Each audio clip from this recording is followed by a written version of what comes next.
I stood up in the dressing room and tried to unionize wrestling. And there were nobody from the office there when I did it. I said, boys, now's our chance. All the publicity's gone out on WrestleMania 2. All we have to do is refuse to wrestle and go public and say we want federal, because it's federal law. We want union representation to come in. And what caused that? I was in Vegas, and I got on an elevator with Gene Upshaw. I remember Big Gene looked at me, and all he said to me was, you boys need to unionize. And I said, I know, Gene.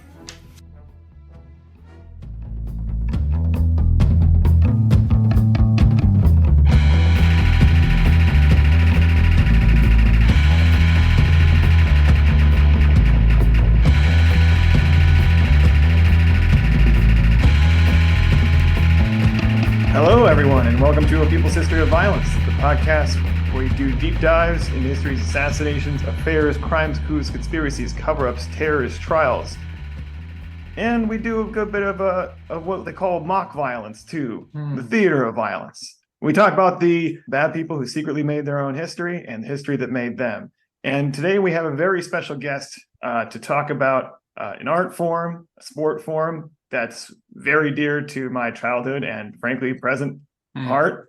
University of Tennessee professor and undisputed Speaker of the House of Representatives of the United States by 27-second pinfall. Professor Tim Gill. Tim Gill, welcome back to the show. Welcome, Tim. Two-time guest. So you get that belt too. I appreciate that. Yeah, let's I think you could last longer than 27 seconds, I have a feeling, but some can't. Some can.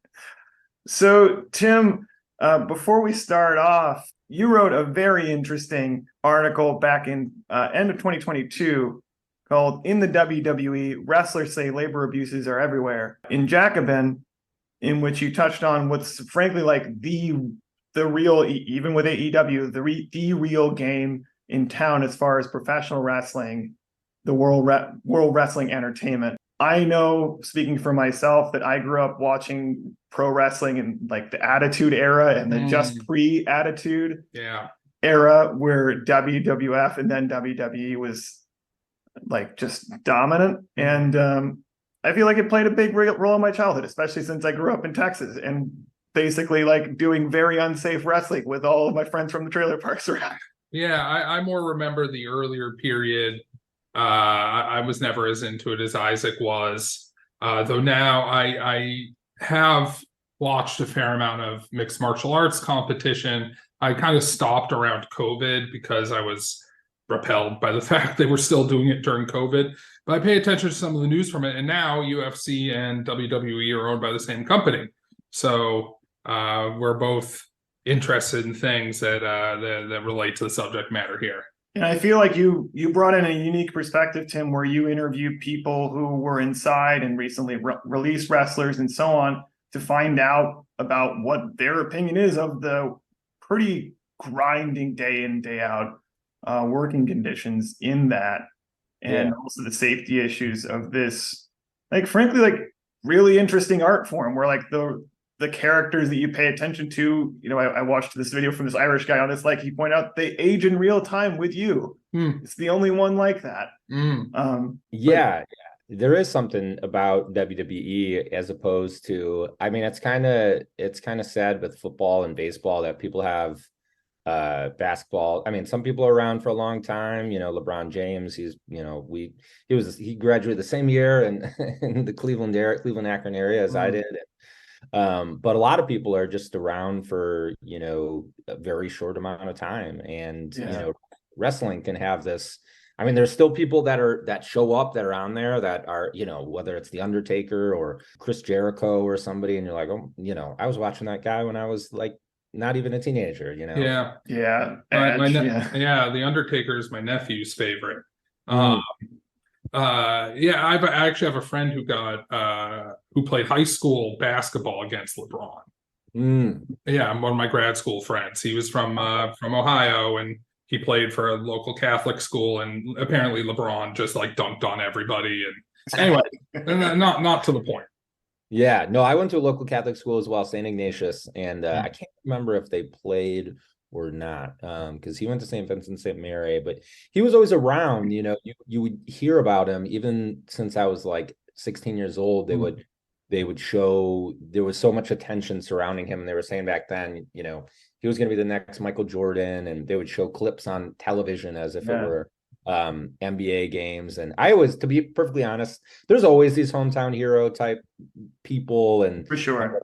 my brother played baseball. My grandfather played minor league baseball. There were always, there were some kids from the leagues that we played in that would go up and, be in the minors, play for a team. And so I never really bought in. I'm like, sure, whatever. Like, yeah, I doubt he'll be the next Michael Jordan. But yeah, he's like, some say he's even better than Michael Jordan. So I was definitely wrong about that, And so in his autobiographical movie, you're like a non-character off to the side who's like, this guy will never make it. Yeah, I mean, I guess I didn't really, I was never at a game or saw him, so it was kind of ignorant on my part, but I just felt like there's always so much hype around people, and for me, it just seemed, I guess, unbelievable that there could be somebody right in the area that's the next Michael Jordan. So I'm like, sure, whatever, because there's always someone that gets hyped. But yeah, I mean, for me, but I guess you could be, I guess I could be somebody like that. He's not, it wasn't built on anything other than just like, there's no way there's somebody around here that's going to be Michael Jordan. You know what I mean? LeBron did it all to show you specifically. I can claim it. That's the reason why Cleveland had our first, what do you say, sports victory in the last 50 years, was because he had some resentment towards me for not believing that he could doubt it. Yeah. be better than Michael Jordan. But no, it's great. I mean, he seems to love Cleveland. He tweets through all the Cleveland other sports games, Browns. And so I thought, I mean, there was I'm not a big I'll be honest, I never was an intensive basketball fan, but mostly because it was during wrestling season, actually. People actually, you had to pick. And so I had, friends who you had to pick, beginning in Catholic schools in CYO, whether you were going to do wrestling or basketball. And my dad was the wrestling coach. And so I just grew up wrestling. And so that's what I was doing. So I paid attention a little bit, in early, like Larry Bird, Magic Johnson. It was almost like a pop cultural thing. But like, even when 2007, when the Cavs were when they were in the finals, I didn't even watch any of the games, because I was sort of like hanging out with my friends, going to concerts, doing college stuff. Like, I was just I didn't even care. And so, but later on, I began to care and definitely watched during, in 2016, after he came back and they were down 3-1, and then they pulled it off. In fact, that was the week that I defended my dissertation, actually. And I feel like after I started, Cleveland won 2 victories that week. That's right, man. That is exactly right. And so I feel like after I started to get done with graduate school, I kind of like re-entered society and started watching sports again, and was just like able to do more with my time. And so I started watching basketball again and other sports. And Nick Chubb was at UGA when I was there, finishing up. And then maybe that's actually a good jumping off point, since we're talking about the professional sports here, and because of your own background, having done this in college and high school and so on. Would you care for our listeners who might not know anything other than like, well, WWE is fake and there is some kind of real wrestling? It's like what the difference is between so-called real wrestling and like pro wrestling as we know it are? Mm-hmm. Sure. Yeah. So I'll just say, I started wrestling when I was 5. I quit when I was 16. I quit during high school after like 11 years. I got burnt out. But although I did wrestle 1 year, club in college, but I quit after I wrestled for 11 years, and then just got kind of burnt out, was playing in bands and getting into doing more academic work. I guess that brings me to where I am today. But, yeah, no, of course. I mean, I think that, one, there's the ancient, historical sport of wrestling that you see in many cultures around the world. It's interesting. My wife is from Albania, and so I was really excited because right now they have the under 23 World Championships going on in Albania. And so, Yeah. So I was watching that on, because there's Flow Sports where you can watch all the, college wrestling and international competitions. Even young kids now, like some of my nephews were on there in a small tournament here in Ohio, that and they're like, 7, 8 years old, and this was broadcast. So there's the sport, the actual Olympic ancient sport you see, in Eastern Europe and places in Africa, Senegal, for instance. Yeah.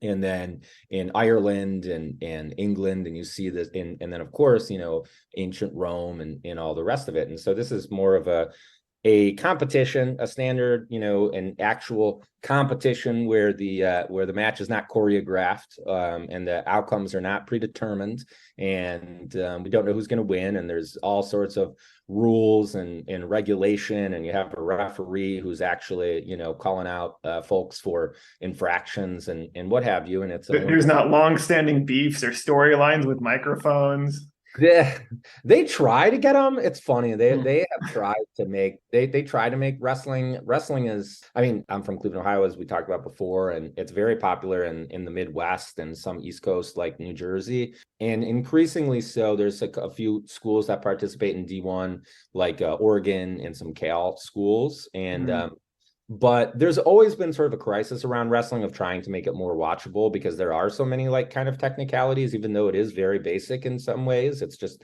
you and this other person on the mat, no rackets or any sort of accessories. But yeah, they've tried to make it more accessible, and there are rivalries, and there are some personalities that can be, especially now with social media, there are some over the top people that people like can't stand, and then of course there's some people that try to leverage their success in wrestling to come over into professional wrestling, sports entertainment. So Yeah, that's been a long-standing tradition. I mean, nowadays, especially at like the top level, which would be like WWE, watchable on TV, you have people like Chad Gable and others who went over yeah, the Olympic. and Gable Stevenson, who just came over, and he would do a backflip on the mat and just be a big showman, and love to work the crowd. And so he didn't even have to, a lot of wrestlers come up in professional wrestling. So with WWE, you do have some people that can leverage, whether they were in football or whether they're some sort of celebrity or otherwise, to come in, right through and not be working the bingo halls and the gyms like other people come up, wrestling in these very small, really grinding it out, and wrestling for like $50 and like Masonic temple or whatever it is. So Stevenson, he's in the WWE now, but some people they can't.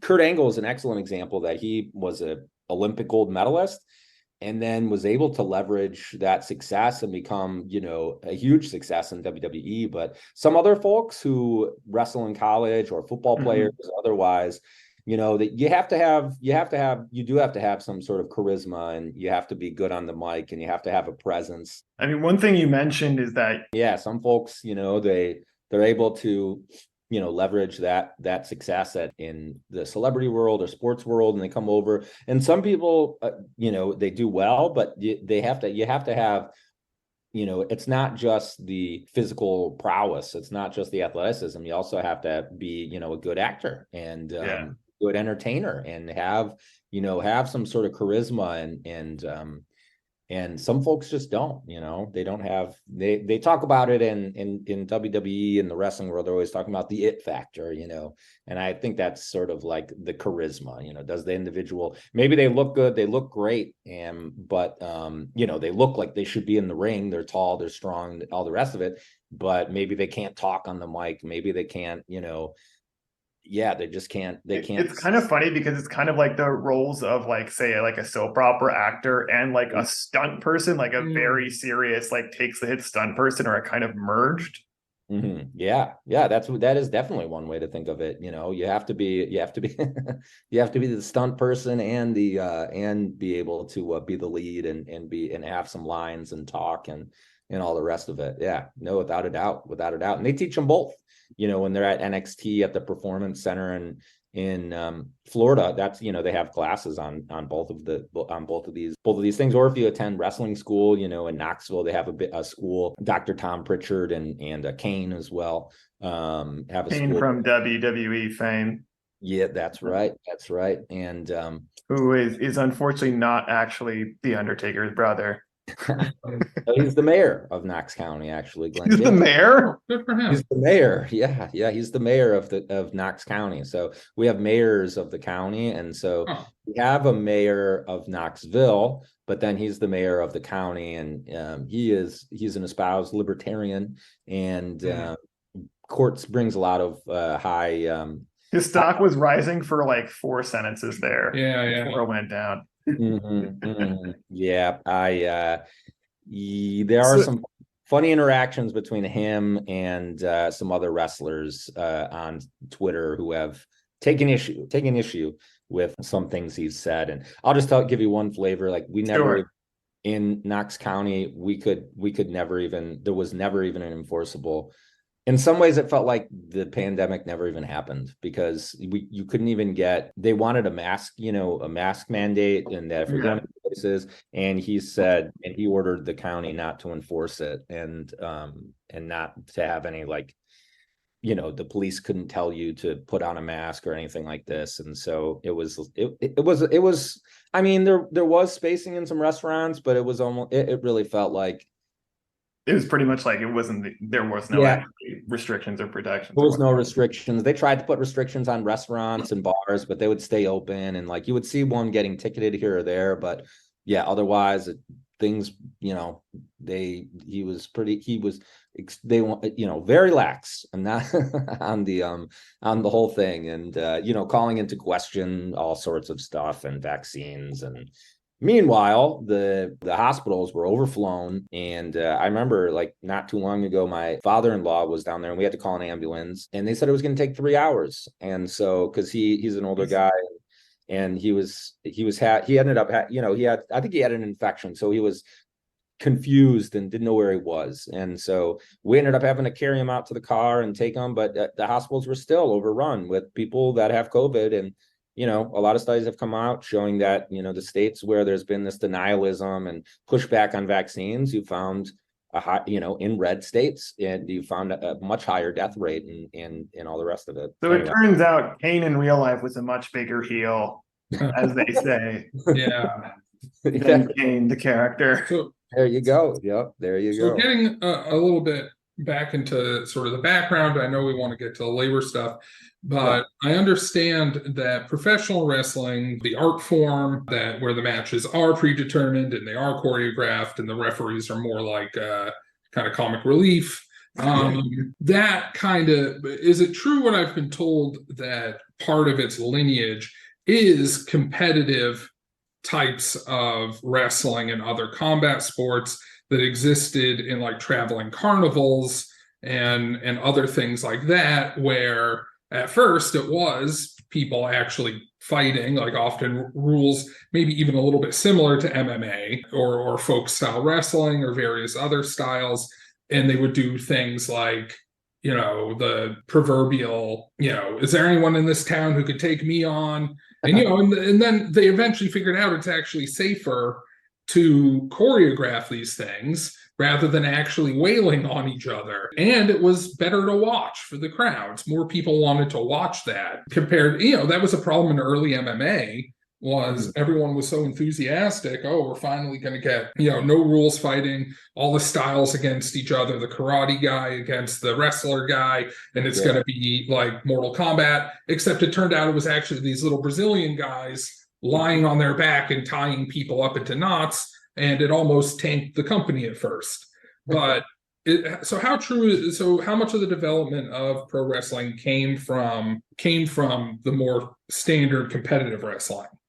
Yeah, I'll be honest, that's a question I don't really have the answer to going on back. I don't really know the answer. I mean, I've always heard that professional wrestling did, one origin story that I have heard is that, and I've never delved too deeply into it, was that it did come from Eastern Europe and these traveling carnivals, traveling circuses. And it's interesting because it does seem like some of the, especially the ones who are, there's so many, dynastic wrestlers in professional wrestling, whose fathers and grandfathers were involved, it seems like. Oh yeah. Particularly among the big faces. And I did hear even really recently, Cody Rhodes, whose father is Dusty Rhodes, the American Dream. he got on the mic and like one of the first things he said was like, people call us carnies. And I'm like, I've never heard that. I wonder if you guys are calling yourselves carnies behind the scenes. Because Yeah. it makes a lot of sense. Like it's the same, you're traveling everywhere, like by the skin of your teeth atmosphere, and no one really understands what's going on behind it. Yeah, there still is this term of carnies, and even for instance, amid the pandemic, I think the NWA, which is actually run, I don't know if you know this, but it's run by Billy Corgan from the Smashing Pumpkins. He's like, he runs, and in fact, they're coming up to Cleveland in like October, and there's like a meet and greet that you could do with them and all this type of thing. Anyway, I used to be a huge Smashing Pumpkins fan, but yeah, he's a huge wrestling fan, and so he runs this. They're probably like maybe the fourth biggest promotion. I mean, it's WWE, then it's sort of I would say a significant drop to AEW at this point. Yeah. So AEW is prominent. Then from AEW, it's kind of a steep drop to Impact, and then to NWA. But he runs like orders of magnitude, like going down. Do they ever get anybody from the old rap group NWA involved? I don't know about that. Well, was Snoop Dogg in NWA? Yeah. I don't think he was in it. No, he wasn't. He was like a Dre associate. Yeah. Okay. Yeah. Then maybe the Ice Cube. But Snoop Dogg shows up and jumped. He shows up to AEW, WWE. His niece was a wrestler in WWE. What? Yeah. Her name is Mercedes Moné right now, but it was Sasha Banks. Yeah, Sasha Banks. And but what I was gonna say is that Billy Corgan, he did this thing over the pandemic called Carneyland, and it was like this attempt, I think it was a promotional attempt. So that's all to say. I mean, there is that language of carny, and I remember talking to a friend of mine who, is in the pro wrestling world, and I was talking about someone and how they were charging like $10 for a photo or something like this, and he's like, and I remember the guy was like, oh yeah, he's a total carny, and using it to describe, I guess is just. Yeah, that term does. I think it's embraced, but it's also like used to, I don't know, maybe. It's funny because it sounds like he was using it as a way of like distinguishing like a professional, like a real professional who's like devoted to the craft versus someone who's just like trying to like scrape for the extra buck there. Yeah, always trying to make money in some sort of way. But yeah, I don't fully understand where they would draw that line either. But yeah, and then they have the language, that they use, which they still. There's a language that's used for. It's like a strange language that they came up with. And to be clear, this is language that's like language of pro wrestling entertainment. That's definitely not the language of competitive wrestling. Right. And but they even had not even just the language of like baby face and heel. They came out with even like they would tangle up words together and things like this. And could you give us an example of that? I'm trying to think of one. I can't. I mean, maybe what you think I could probably explain to the listeners like what baby face and heel are. Sure. Given that we already used it a little bit once, but a face is supposed to be like the protagonist, or really simplifying here, the protagonist or good guy character at the time. A heel being the one that the audience can absolutely hate if they like, but still like is able to whip up their attention. Like Gorgeous George was like the example of like one of the all-time great heels. And he told Muhammad Ali that people will pay a lot of money to see you get punched in the face if you're doing the heel job right. And a baby face is supposed to be like an absolutely good character, right? Like not even an anti-hero, but just like an unimpeachable, like good guy. Good guy. Yeah, exactly. And some people, they blur the lines, and like Brock Lesnar or like Stone Cold, where they're kind of in between, but I think the language was called Carney language, something like this. And, interesting. So there's all this, and apparently it was language that went all the way back to the carnival. And so there is this strange relation that lingers with this use of the term carny. And then also, there's these terms as well that you were saying, like baby face and heel, and if somebody's over, which meaning they're popular. If they're That getting, one confused me for a while, just reading people's posts online. Mhm. yeah, This Yeah. wrestler is so over now. I'm like, oh, and then what's happened to him? and some of it leaks over into language, into popular culture beyond wrestling. But yeah, that if a wrestler has heat, Mhm. they're not liked, or all this type of thing. If they get a pop, when they come out, they're always looking. That's what the worst thing a wrestler can have is no response. So Yeah. whether it's a boo or, they want to get something. So, if people are excited, they get a pop, that's what the biggest pop. People are always talking about who got the biggest pop of the night. Was it this person? Was it that person? Because that gives you a sense of who's over, like who's popular with the crowd. But sometimes someone comes out and they're like, the audience doesn't even know who they are or what to do, if they're good or bad. And so, but yeah, there's a whole language that surrounds it, and so much that goes on, and people watch it and are so concerned about the politics of it too, and not politics in like the sense of like the Congress and whatnot, but like the politics of the decision making, like Mhm. Yeah. who is getting pushed, and Mhm. who is getting a good spot on the card.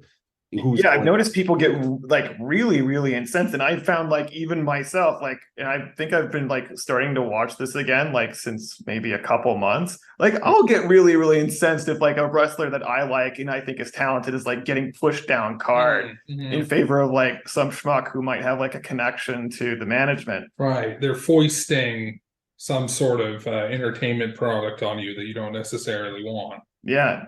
And it Yeah. seems like the audiences get really, really upset too. Plus, they know like some of the stuff that happens behind the scenes. Like Hmm. one of the biggest responses that I saw recently was basically every time Nia Jax, Mhm. who's a WWE women's wrestler, comes out, like the audience like seems to genuinely hate her, like not Mhm. even like a heel way. Mhm.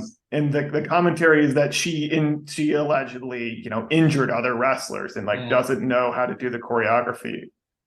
Exactly. So what I'm curious about is that if any kind of response is considered a good response, then would the way that the audiences could show that they don't like a given wrestler, or that they specifically hate one, right? So if they don't know who they are, they're just bored by them, they won't make any noise, and that's Right. bad.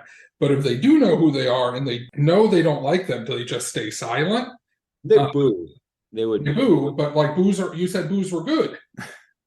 Well, yeah. Oh, okay. So if they actually genuinely don't like them, Yeah, yeah, like Isaac was saying, if they feel It's this a person's difficult question, isn't right, it? if they feel this person's being foisted on them, being pushed by the company. yeah. I mean, the best thing the best way for them to signal that would be to not do anything. Yeah, But I think that a big crowd of people, it's hard to do. it's hard to do, and I think that yeah, it's hard to tell. So like Logan Paul, he gets a lot of boos, I think, because people Yeah. just don't want him there and don't think he belongs there, Hmm. And so I guess maybe the merch sales might Yeah, okay. I know they put a lot of stock in merch sales, although I think that's kind of hard because the heels they do want you to hate the heels, but then they still make merchandise for them, so it's kind of hard to untangle all of that. So I think They want you to hate the heel, but like to have like a kind of like attachment hate. Yeah, and I'll say like almost all, maybe I just know strange people, but pretty much all the wrestling fans I know, possibly with the exception of Isaac, though I bet not, they like the heels. yeah, All the wrestling fans I know like the heels. Yep. Yeah, it's They're really kind of in it for the heels. yeah, or it's the older fans who like the heels and the kids like the faces.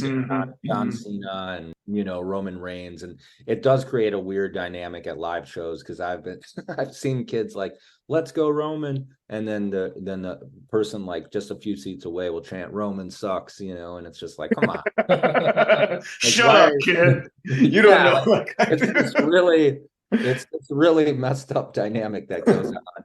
And I feel like WWE is sort of caught between trying to like create a family friendly product, but also an edgy product that, people our age still want to watch. And they just, they just I feel like they're really caught between the two and haven't really, totally figured out how to do it. But I think that they have enough that does appeal to the kids and also appeal, to older fans as well. So maybe we should like open up the hood a little bit on WWE, both as it exists now and how it evolved. You talked earlier about how a lot of these pro wrestlers have to start out in these kind of like farm league, very like brutal circuits, like working, like the Elks Club Hall for $50 at a pop, doing the same prearranged, that is kayfabe theatrical wrestling. But WWE itself like evolved out of these kind of like wrestling circuits, right? In the 1980s.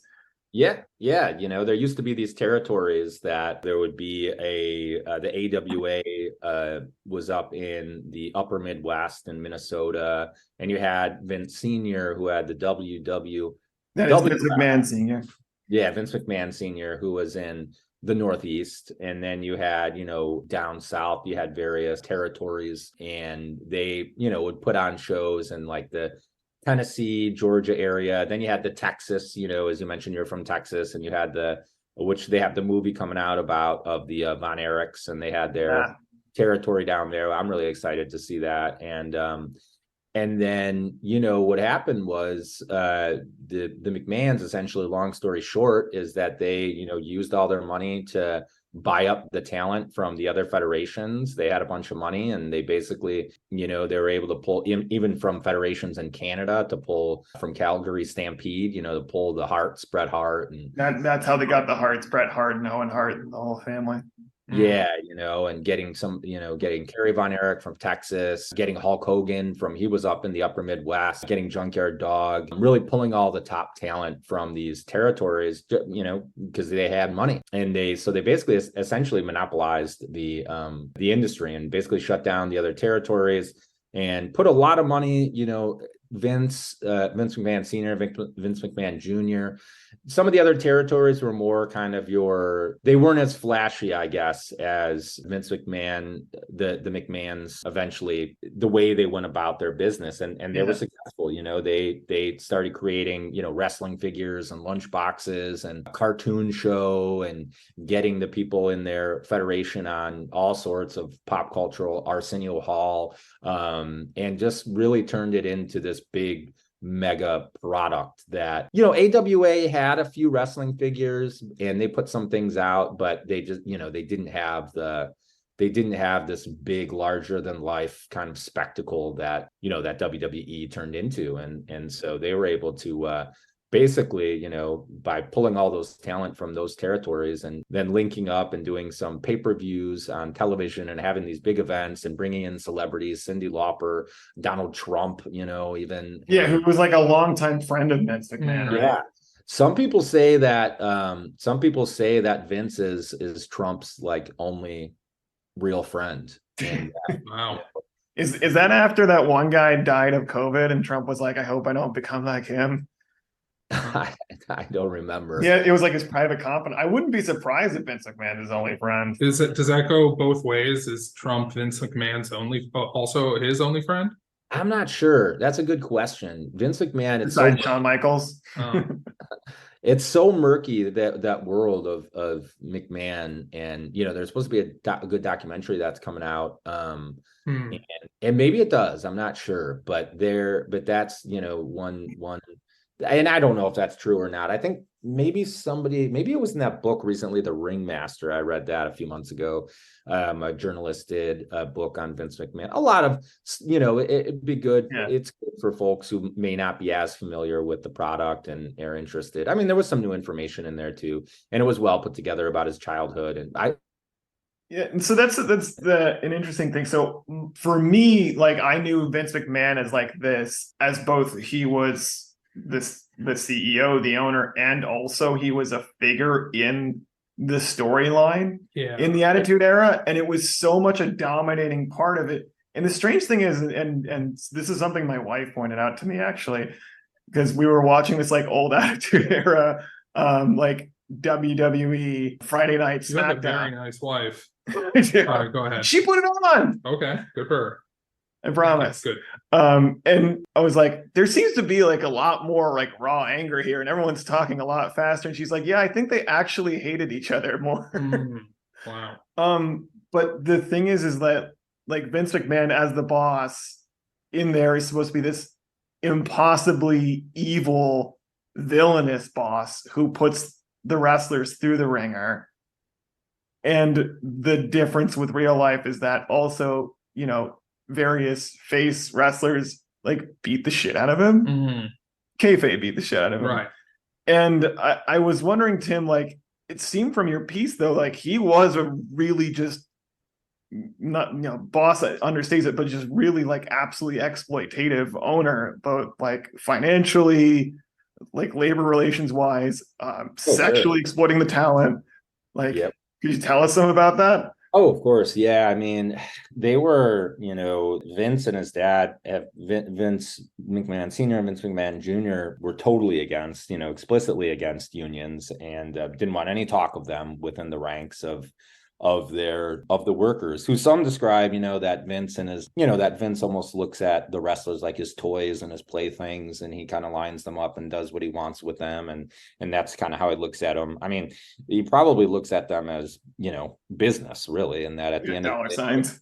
yeah, dollar signs, and it's all business at the end of the day. And, you know, so the arrangement with them is that they're independent contractors, and so he doesn't have to pay healthcare, and he doesn't have to pay, they don't have to pay he doesn't have to pay them travel, he doesn't have to pay them, you know, they basically just get they get their salary. I mean, I don't know exactly how it works right this second, but for a lot of the wrestlers, my understanding is that they get, you know, they get a basic amount that they're going to get. Maybe it's like $200,000, even if they're at home. And then if you are higher up the card and on a pay-per-view, like if you're in the top position, you know, I've heard there are wild stories about like, you know, Hulk Hogan making six figures on a pay-per-view in addition to whatever he was making, you know, and then his opponent making like 5,000 in comparison or something like this. So yeah, there is that kind of bonuses, if you will.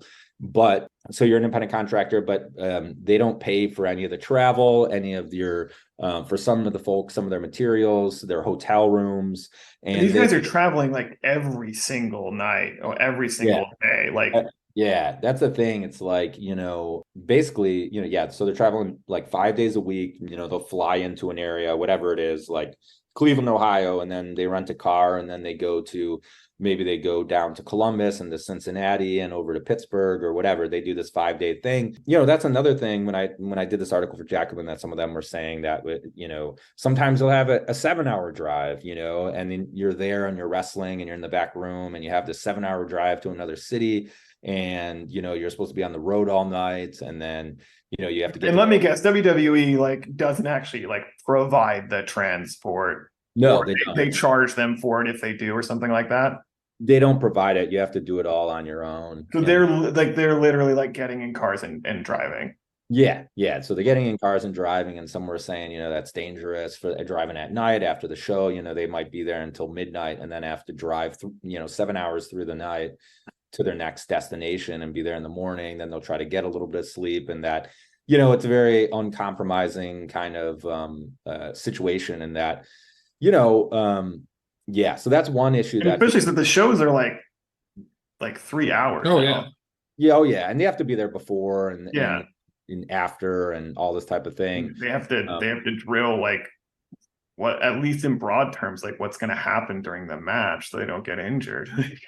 Yeah, and exactly. And, you know, one guy was saying, and I think it was really apt. He was talking about, I think he said Levi Cooper, and he was in heavy machinery with this guy Otis. And he was saying, yeah, he made something like $250,000 per year, but then he was spending, you know, a whole bunch of money, maybe $80,000 a year on travel and eating and hotel rooms. And then, you know, he said, yeah, that's still a significant amount of money, but you're putting all this wear and tear on your body, and you're missing so much of your, you know, he said he had a young daughter and he was missing so much of her life, you know. And so, like, yeah, you are making a significant amount, but there's also all of that, all else of what's going on. And he was saying for him, a lot of it, he says, was mental health, and that, a lot of wrestlers can go through some really dark times while they're wrestling and after they're wrestling.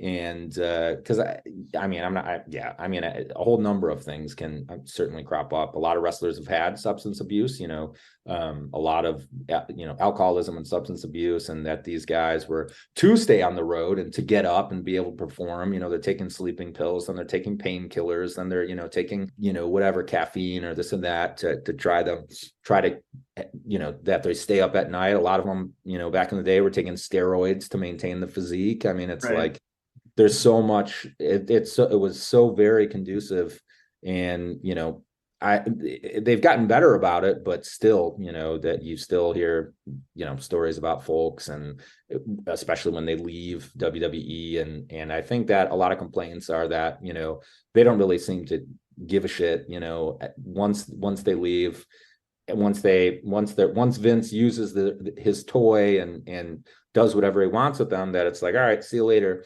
and doesn't really care anymore. And even during the time that they're there, there have been, of course, the most famous death being Owen Hart, and there was a lot of negligence that went on there. And I actually remember it was on pay-per-view, so I didn't get to see it. And I remember coming to school the next day and everyone talking about how Owen Hart died on TV.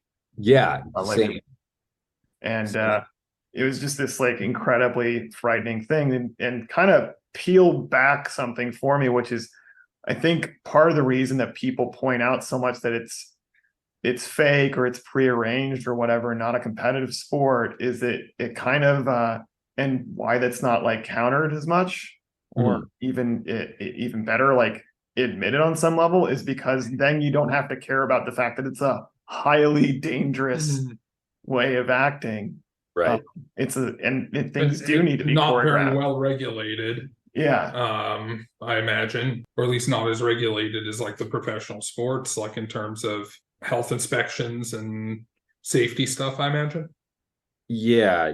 I mean, I think it varies by state now, depending on what their sort of what kind of inspections go on and this type of thing. But I mean, I think that was another concern of theirs, that some of the wrestlers, some of the entertainers were bringing up that during COVID, they were down. In the article I talk about, I think Levi Cooper was saying once again as well, and among others were saying many that didn't want to go on record because they didn't want to, I guess there is some concern if they talk about WWE, what's going to happen to them in the industry. They didn't want to get blacklisted. They didn't want any pushback coming or anything of the sort. So a lot of folks were afraid, or had concerns about speaking openly. But Cooper said, he voiced a lot of concerns with COVID, that so many talent were continually getting COVID. There was no protocols put in place. They were down in Florida and running the matches down there, and DeSantis, I can't remember that's where they both were running from, AEW as well, and out of Jacksonville Jaguars Stadium, where the owners,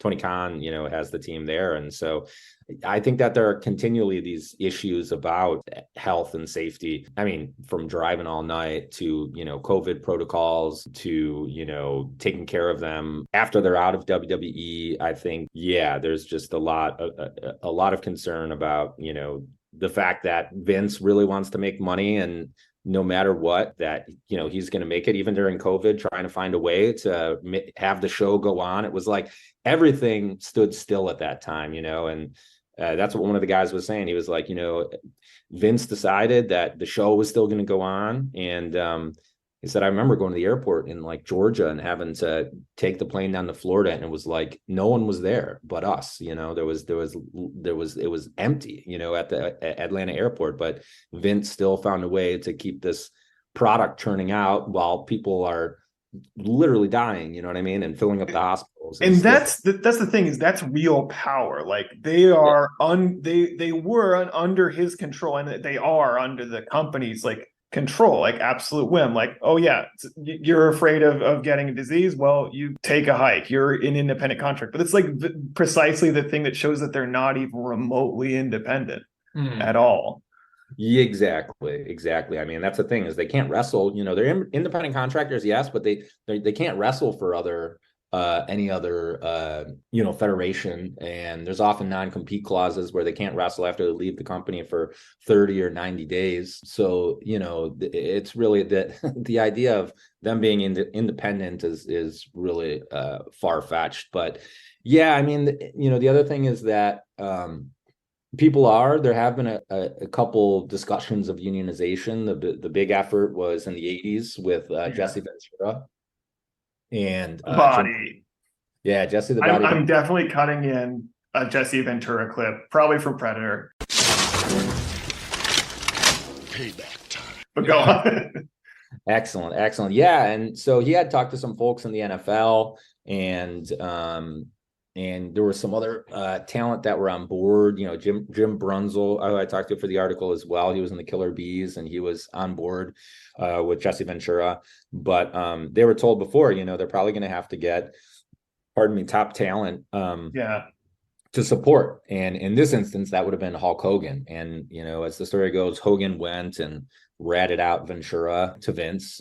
And then Vince ended up, having, basically they ended up killed any sort of momentum that they had. At that time, Brunzel was telling me that they would fly 30 days out of the month. They were going around all just continuously traveling around and going on planes, every single day. And he had this anecdote. I don't know if I put it in the article, but he was saying, I talked to a pilot, and the pilot was like, how often are you guys flying? And they said, yeah, we're flying 28, 30 days. And he said, we're not even allowed to fly that much. And they're like, I'm literally a pilot. I fly the planes, and that's fucking insane. Yeah. Did McMahon fire Ventura? I'm trying to think what happened there. I feel like that's when Ventura started transferring over to film more. Yeah, there were a few that were doing that at the time.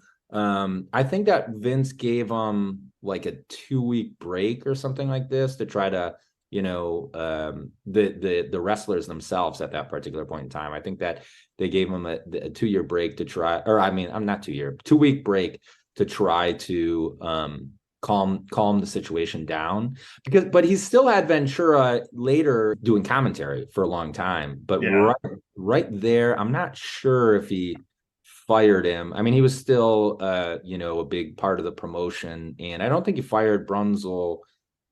I don't think he fired Brunzel either. He made clear that it wasn't going to happen.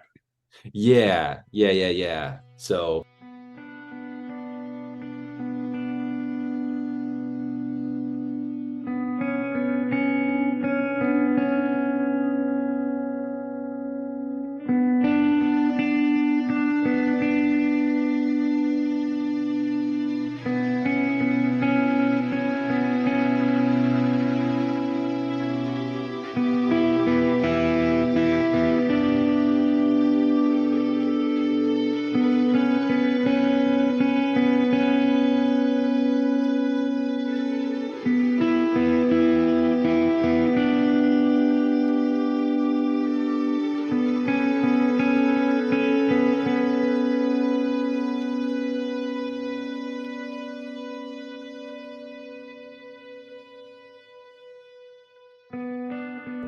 So I know you wrote your article in end of 2022, and since then in 2023, we've had a couple of really big things happen with WWE and wrestling in general, as Peter mentioned, all being acquired by Endeavor and being merged with UFC into one big company.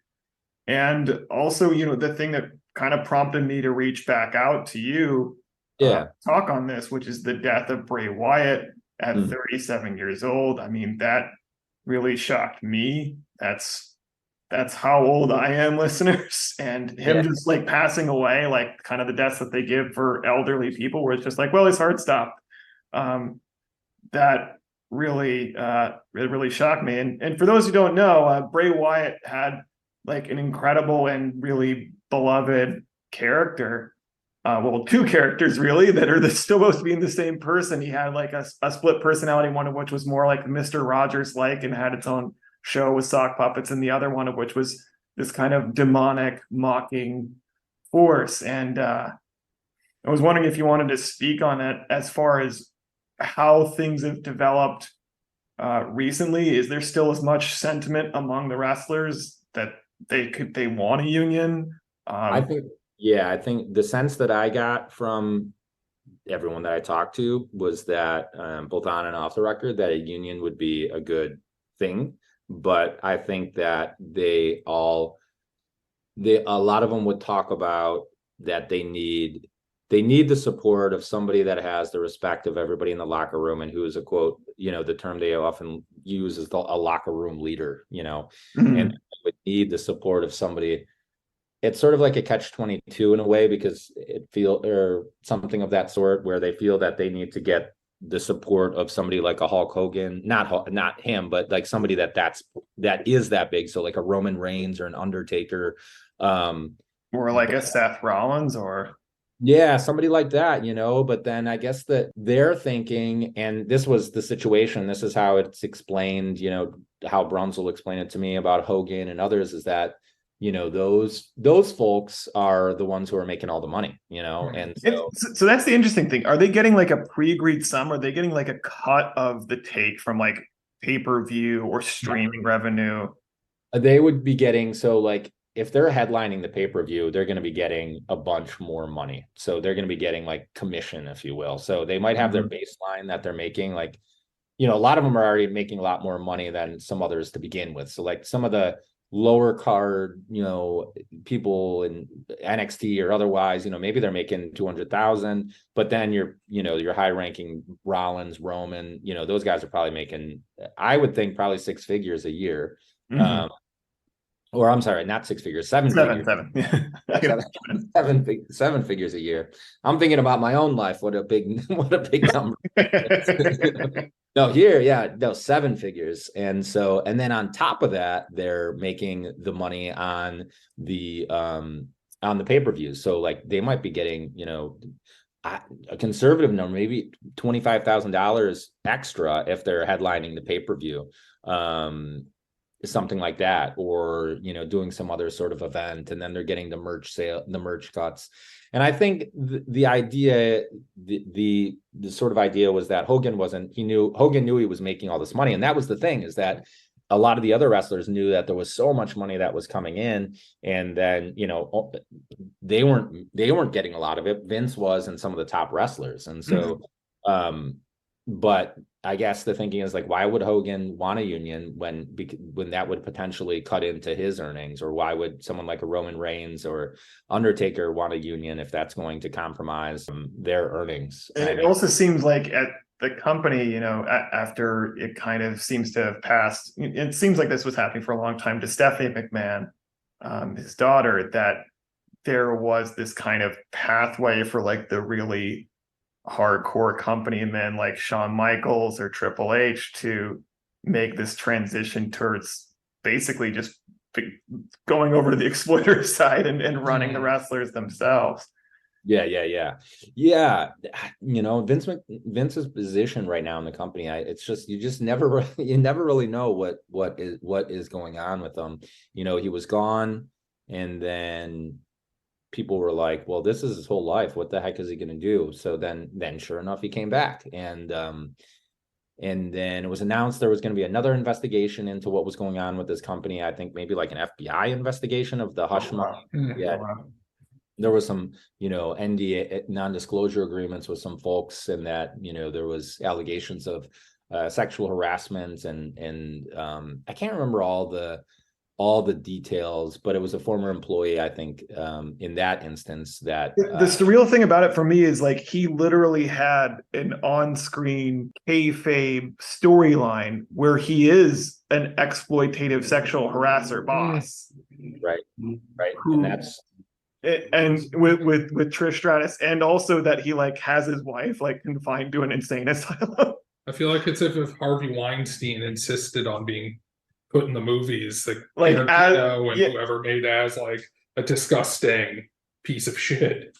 Studio boss. I mean, when the initial, if I recall correctly, he was sort of a genius about when he brought himself in the storyline, because it was after the screw job of Bret Hart. And so then it became clear that, when the story came out and what happened and Brett, did the WCW, then I think everyone was sort of tipped off that, okay, some things. I'm not going to tell the listeners about the Montreal screw job for the 100th Okay. time, but just look it up, listeners. Unless you want to talk about it. I love talking No, about I mean, it was just basically that, that Brett thought that there was Brett thought he was going to win the match, and without going into all the background, but Vince agreed with Shawn Michaels and the ref and a small portion that Shawn was going to win the match, because they were worried that, Brett was going to WCW and he was going to take the belt, and they were, that would make WWE look weak. And so then They eventually bought WCW, right? yeah, they eventually monopolized the industry, once again. Yeah.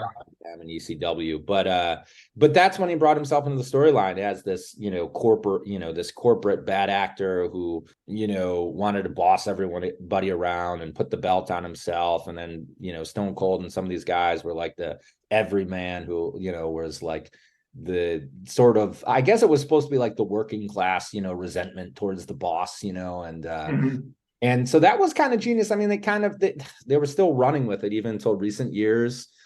Just a few years ago, so some people were like, all right, come on, you have to have, and having like Stephanie and Triple H on screen. And so, yeah. So, but as far as Vince's position, I'm not sure. I mean, I think that Triple H is allegedly the one that's involved with creative now.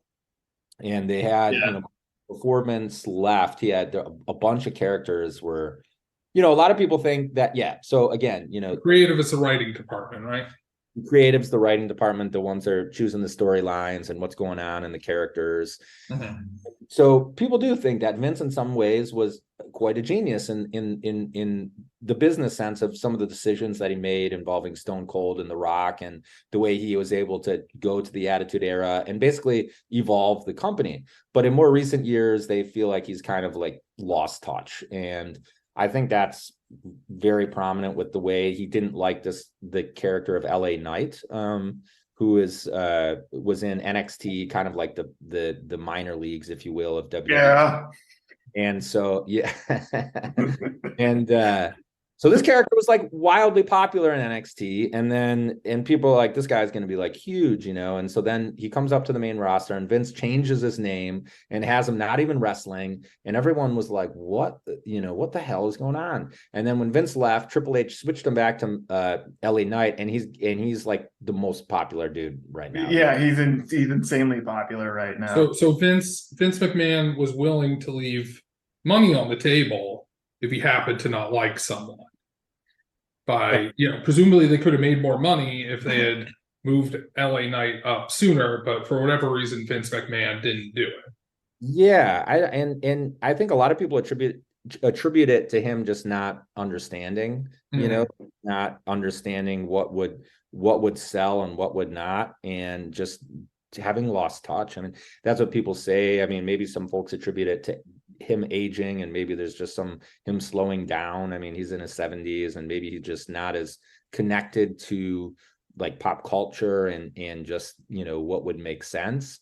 But I mean, there are other things that go on with creative where somebody does get really popular, but they aren't in their long-term plans, and they try, and the crowd is like super into them, and they just don't do anything with them. Like they recently released some wrestlers like Elias, who would bring out his guitar and just would be crazy popular, and they never did anything with it. And I think that's because sometimes Vince would just not see the character, he wouldn't think the character was that great, even though is there like a personal politics thing going on with there potentially?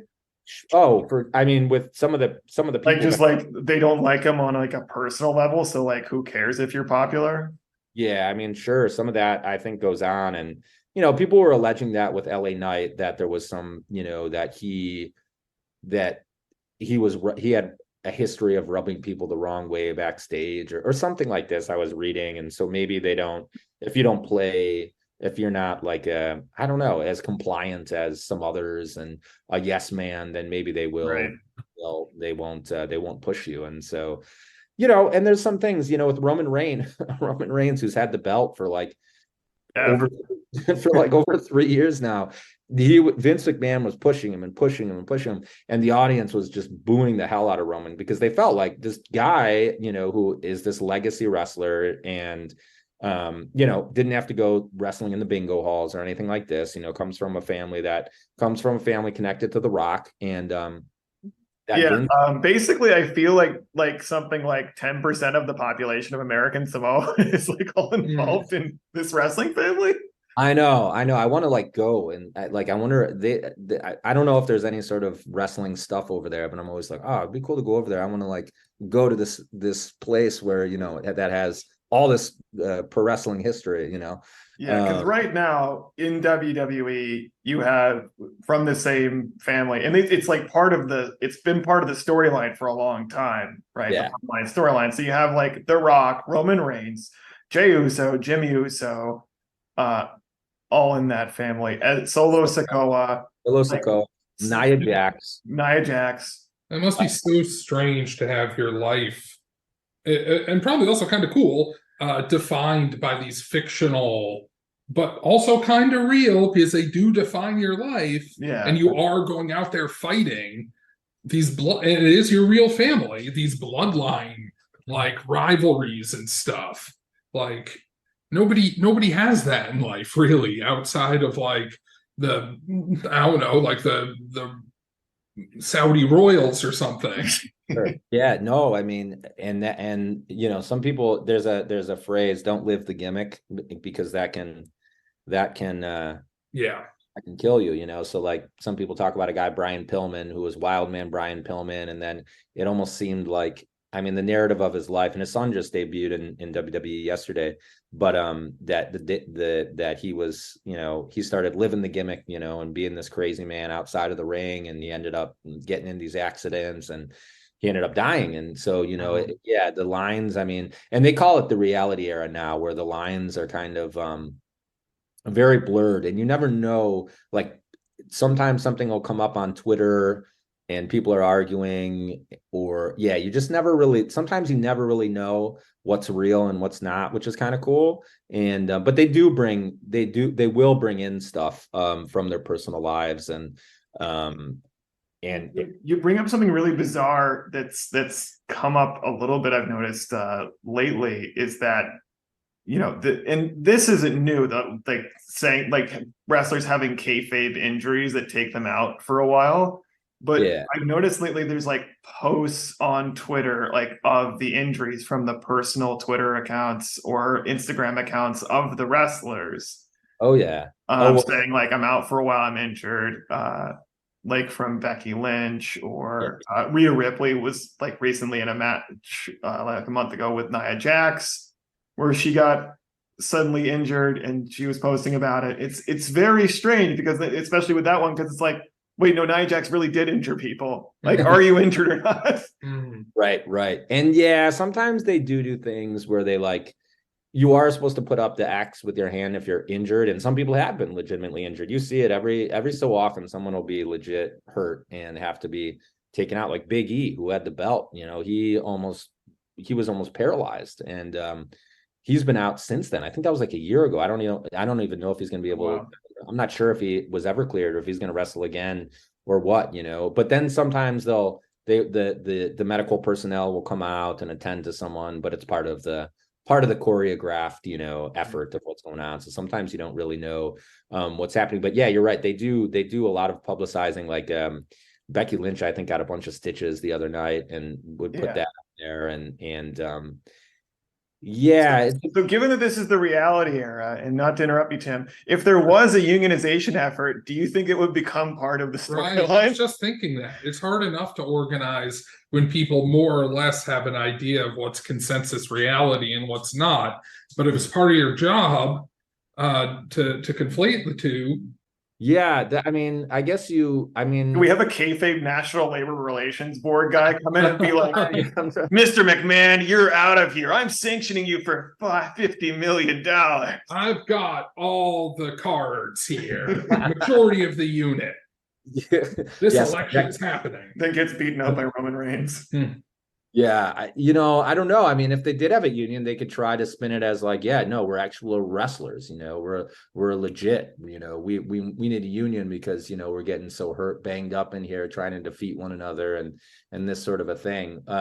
Although, yeah, there is talk. Oh, maybe they could join SAG. The actors. So that would obviously tip off. Anybody that doesn't think it's, or anybody that thinks it's real, and some It sort would of, break kayfabe. yeah, that would be breaking it. But yeah, I mean, it's a fascinating, I think it's something that I think a lot of people are scared too to talk about it. That's what I got. I have the sense that there's because you talked about the personal politics and this and that I think that there is a sense that everybody backstage, unless you are this big name that knows that you have some flexibility, that people are sort of walking on eggshells in the back and are scared to rock the boat. And and they're scared to rock the boat in terms of storylines and creativity, and trying to say, well, maybe pitching this idea, pitching that idea, and but unionization, that would totally, I think people are scared that if there was any sort of, if they start discussing it, well, then they'll just get shoved down the card, not even booked, and eventually released. And so I think that's part of the thinking I mean, too. I would hope at least that this does seem to be a pretty good NLRB as they go, at least for the next year, that could be leveraged to stop it. But Yeah, you would, that's a thing that some folk, there are some attorneys, and Andrew Yang has tweeted about it, as I wrote about, but their sort of position is that they're there for the wrestlers, but the wrestlers, they can't come in and organize them, that the wrestlers are going to have to organize themselves. But that's the thing, is like, and with any workplace, of course, if you talk about unionization or something like this, well, they can just fire you because you're replaceable. So they need someone that's sort of like not replaceable, like a John Cena, you know what I mean? So, I mean, technically speaking, you can't be fired for union activity, but obviously people break that all the time. And especially if you're a quote unquote independent contractor, right. And the cause could be pretty flimsy. Exactly. Yeah. You're being insubordinate or whatever it is, Not drawing numbers anymore, or whatever. I might have to retcon this, Tim, but I did remember something I saw on an old episode recently. Well, I recently watched an old episode, like from 1999, and at that time, WWF, they had, as part of the episode storyline, the refs were on strike and were picketing the arena that they were at because they had suffered too many injuries from the wrestlers. Oh, wow. And they even had like two of the wrestlers basically kayfabe strike break and like come in as goons and beat up the refs for going on strike. I wonder if the refs would be part of the bargaining unit. Right? They're part of the essential acting. Yeah. Oh yeah, yeah. And they actually do play a big role. If they have an earpiece that goes to the back, and there's right behind, like right where the people walk out of, the gorilla position, it's called. And that's where like Vince would sit, and the creative team, the heads of the creative team that are watching it live, and they are in the ear of the commentators, and they're also in the ear of the ref. And so the ref conveys to the wrestlers in the ring what the people in the back are saying, like, oh, okay, you have 2 minutes, or you have, we're going to go to commercial break, or, if there's any sort of change. Gotcha. So in a sense, they are actually in charge, although they pretend to be incompetent because they're conveying what management wants them to do. Oh yeah. Yeah. If you look at them, they're always talking to the wrestlers and saying, like, conveying stuff from the back, or how much time, or what's going on. And so they actually do play a big role. And there is a lot of like improvisation, like something's not working, right? Like try this thing. Yeah, or if you have like a 3-way match, or somebody gets injured, or a Royal Rumble, and or a 5-way that maybe somebody that was going to win ends up getting injured, or maybe they want to extend the match because the crowd's into it, or shorten it, or maybe change an outcome based on something or other. So yeah, it's fascinating in those regards. Apparently, like at times. Someone was telling me that like Vince McMahon will occasionally like tell a ref to do something ridiculous, like start doing some jumping jacks, and like then you'll see the and the crowd is like, what the hell is going on? But apparently, yeah, it's like Vince just screwing with his toys. You know what I mean? Oh, that's so sinister. Like the Charles Manson, I want a coconut. Get me a coconut right now. So it looks like they're basically in a holding pattern, organizing wise, until somebody close to the top has and is willing to display and risk enough solidarity with the rest of the wrestlers to make this happen. So basically, to bring it all back, like you need one of the wrestlers to like have the LeBron James role where they're getting paid a huge amount out of the cut and have like deals and everything, but is still very much like a union man or woman. Yep. Yeah, I think so. I think you're exactly right. They've got to be willing to, be willing, I guess, to sacrifice their top role, because you say you got to have somebody that's irreplaceable, but I mean, they're in some ways, probably to Vince, they're probably all replaceable. I mean, yeah, is somebody that, Roman Reigns and John Cena. I don't know. I mean, I feel like, because there have been people that have released and you're like, what? Braun Strowman had been released. Bray Wyatt had been released at a particular point in time. Dolph Ziggler just got released. Wasn't Cody Rhodes released for a bit? Cody Rhodes was released, and sometimes people ask for it. They don't like their position, or sometimes people are just blindsided by it. So it's like, I don't know. Some of those people at the top too, they might have their anxieties as well. I mean, maybe some people feel comfortable, but I get the sense that people always feel like they're just temporarily there at the top. Like that no one's irreplaceable. Yeah, and like, all right, I'm gonna get maybe, I don't know, from their perspective, it might be like, I'm gonna get as much as I can for my family right now, and that's what I'm gonna do, and I'm not gonna rock the boat. I'm gonna get, I'm in this great position, and I'm sure it feels wonderful, to be, the face of a company all over the world, the holding the belt, but yeah, you'd have to have somebody that's willing to put that on the line, I guess. And it's another hard thing, and this is true in other areas as well, is that people do this, they go through all this, and maybe they're all just hoping, okay, I'll get to be one of those people who gets the belt. But you have to figure the only way you get that many people doing this kind of work so intensively, with so much risk and so little reward for so long, is because they love it. It's because it is an art form and a way of life for these people. And I think because the other thing I thought was, well, couldn't you do it from the bottom up? Couldn't you go start with like the lower leagues, get everybody organized, and then it's like, okay, we're going to cut off your talent pool until such a time as you work with us. But the problem with that is obvious, which is there's always going to be people who want to do this because it's so compelling to so many. Right. Yeah. People will make sacrifices. Yeah. No, I hear exactly what you're saying. And the thing too is like, getting into the WWE for a lot of these folks is like a lifelong dream, and so once you're there, it's like, oh my God, I don't want to screw this up. And it's like, and if you're running into problems and you're starting to like, it's to wear on you, I imagine that for a lot of them, they're like, well, the problem is me. Yeah. Can't be the sacrifice so much for. And that's the thing too, is like a lot of folks as well within WWE and the lower card and the mid card, they're always trying to get, they're trying, to be that top guy or that top, woman in the company. And that's what they're always striving for. So, a push for unionization would just totally kill their career and what they've been working for so long. So it's tricky. It's tricky, but I think, for some, they say the novelty kind of wears off after a little bit of time. Then you're on the road, then all these things are turning up.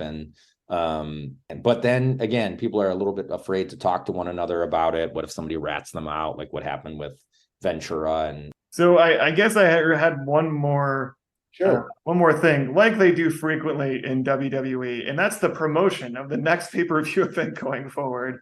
Yeah. It's in Saudi Arabia. Oof. It's in Mohammed bin Salman territory. And that seems to be happening with more and more sports teams, but I guess this was like the least surprising one. Yeah, there's there's a really interesting situation, and I don't think anybody ever found out the bottom line of what happened. But so I think the Saudi government is trying to display this image to the world that they are, that they're this. People describe it as, I don't like to use this word necessarily, but that they're this modern country, that they're, advanced, and they're having all these, and people want to be there, and they're bringing all these events to the country. And one of the first ones that they started working with was WWE, and apparently they're giving them, like all sorts of money. In fact, Shawn Michaels, who had retired and said he was never coming back, came out of retirement to wrestle there in Saudi Arabia. And they were bringing over, I mean, just, the money has to be ridiculous, because they were bringing over Hulk Hogan, Goldberg, and, just all these wrestlers. But there was, apparently there was a dispute with Vince McMahon and the Saudi government, and that they weren't giving him his money. So Vince cut off the feed to the event at some point. So then the Saudi government wouldn't let their plane leave. And allegedly, the Saudi government was involved in some of the booking and some of the outcomes and what they wanted to see happen, because there was wacky stuff that made no sense.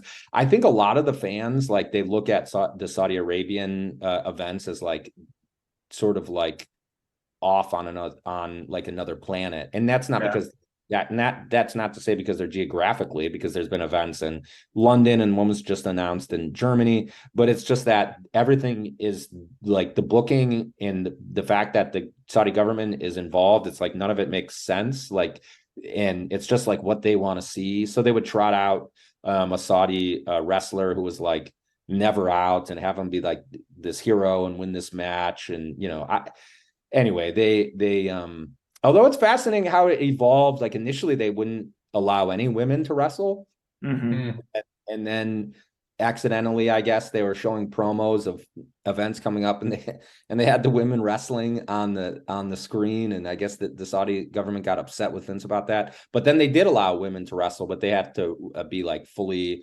not showing any skin, I guess, but their face, their head. They're long sleeved, this and that, and are wrestling over there. So it's all just very bizarre. All the dynamics are very, very strange. But I mean, and there were calls. I think it was the first event they did was coming up maybe a couple of weeks after the Jamal Khashoggi murder. Yeah. And so they were trying to a lot of people were calling for WWE not to go there, but still they went through and they went there. And I haven't got a response yet, but I did submit a FOIA request a couple of years ago to the State Department, because Trump's head of Small Business Association was Linda McMahon at this time, and then she was the head of his campaign committee and whatnot. And then of course, and then Vince is Trump's friend, and so it was I'm curious. I'm curious, what discussions went on within the State Department about get the emails, Tim. I'm trying to get them. Hopefully, you'll have more luck than with all of my FOIA requests so far. Oh well, that's the thing. That's brutal. Right, I know. For my Venezuela stuff, I waited 7-8 years for some of that stuff. How long have you been waiting? Oh, I mean, I've just gotten dismissive responses, and I'm going through the appeals now. Yeah. I didn't have to wait long for my initial, go pound sand. Yeah, some agencies Be a chump. Yeah, the CIA never gives anything, but some other departments will respond, but they play games. They're well, we don't know what you're asking for, and we don't. We looked in our database, and there's nothing there. Yeah, it's come on, and or you need to be more specific, and you need to have the contract. And it's well, how tell me where I get the contract, to get the number for it. So they try to stall as much as they can. Well, I'd like to kind of if we could leave it on the note that Peter said, which is this is still a sport full of people who clearly really love to do it. They're just brutalized for doing what they love. Their love is used against them. Yeah. And if you love wrestling too, listeners, and I know there's some of you who do, support unionization. Yeah. you know, There we go. Right? Send a lot of letters to the Undertaker. He loves that about unionization.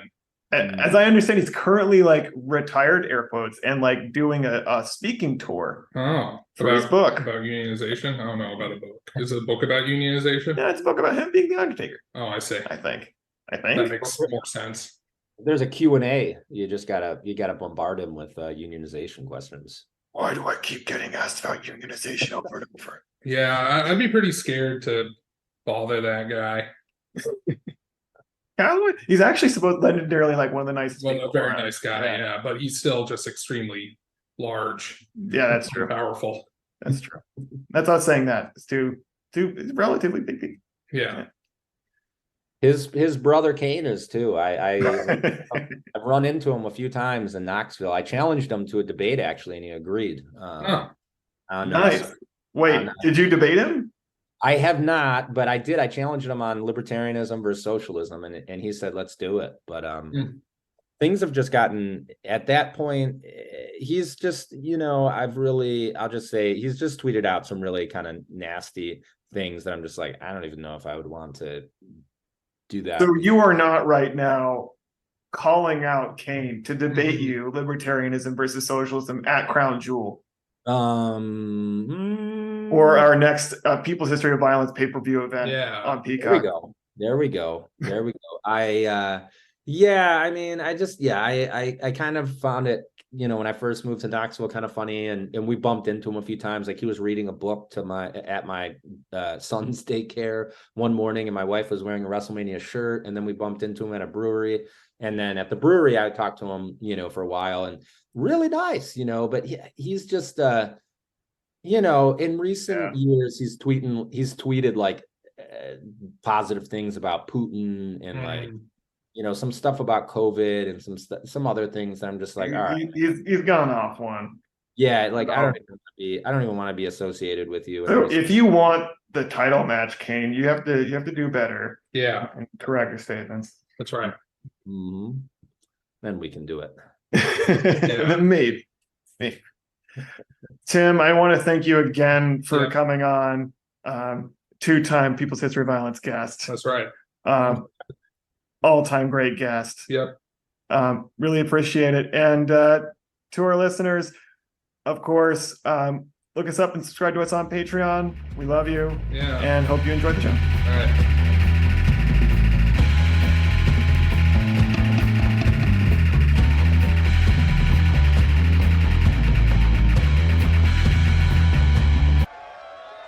A huge story has developed. WWE referees have gone on strike over unsafe working conditions following what happened on Raw this past Monday night. Earlier today, we saw another look at the striking referees, King. But these referees will not be working. These officials have been on strike from all of our televised events since last Thursday SmackDown, King. Well, I mean, I think they got a legitimate beef. I do too.